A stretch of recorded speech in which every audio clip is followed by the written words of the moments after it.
I have fallen down a rabbit hole which has revealed a major geologic problem. A viewer of mine was exploring a remote area on Google Earth when they spotted something peculiar. So, as a result, they sent me this set of coordinates. These coordinates brought me to a remote and essentially uninhabited portion of Yukon just south of the Arctic Circle, specifically to an unnamed riverbed in the Ogilvy mountain range. Upon zooming in, I instantly recognized the problem. Oh boy, an orange river! This pristine river in the literal middle of nowhere should not be colored orangish-brown. I have seen this before. This is clearly acid mine drainage.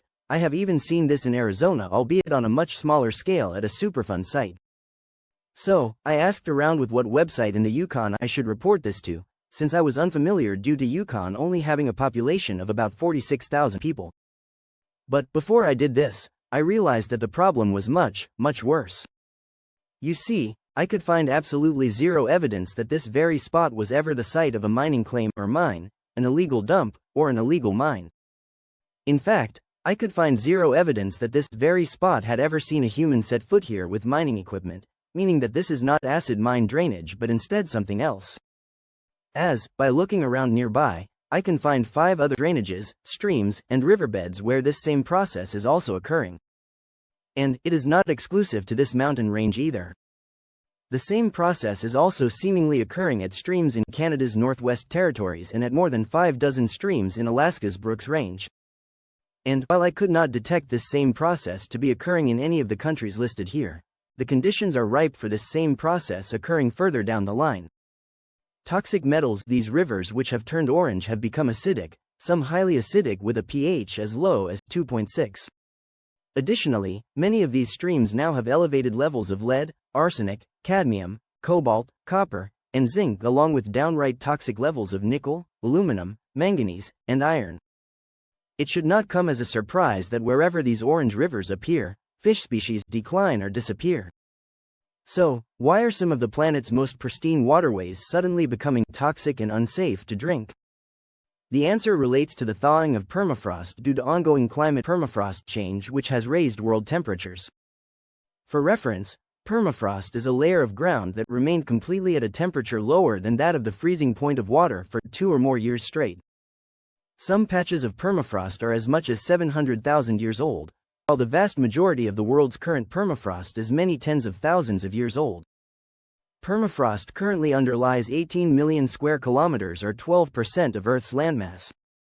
Permafrost is an impermeable layer, meaning that groundwater cannot penetrate it while it exists. However, as worldwide temperatures rise, which is occurring nearly 4 times faster in the Arctic than the rest of the planet, this permafrost layer has shrunk.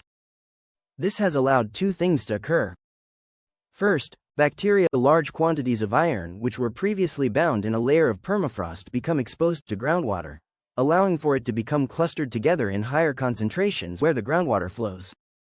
This allowed for large quantities of iron reducing and cold-resistant bacteria to feed off of remains of previously frozen plant and animal remains, reducing the abundant iron 3 ions to iron 2 ions. The iron 2 ions then combine with oxygen to create a range of oxidized rust-colored compounds, which groundwater seeps then bring to the surface and into rivers, turning them orange and brown. However, pyrite and sulfides, many of these permafrost regions also contain abundant mineral reserves, with one reasonably common deposit consisting of numerous sulfide minerals, one of which is pyrite. If pyrite is exposed to rainwater, it will react and turn the rainwater acidic. Since patches of pyrite and sulfide minerals previously trapped in permafrost are finding themselves now in the active layer, they are also being exposed to water for the first time in tens of thousands, sometimes hundreds of thousands of years.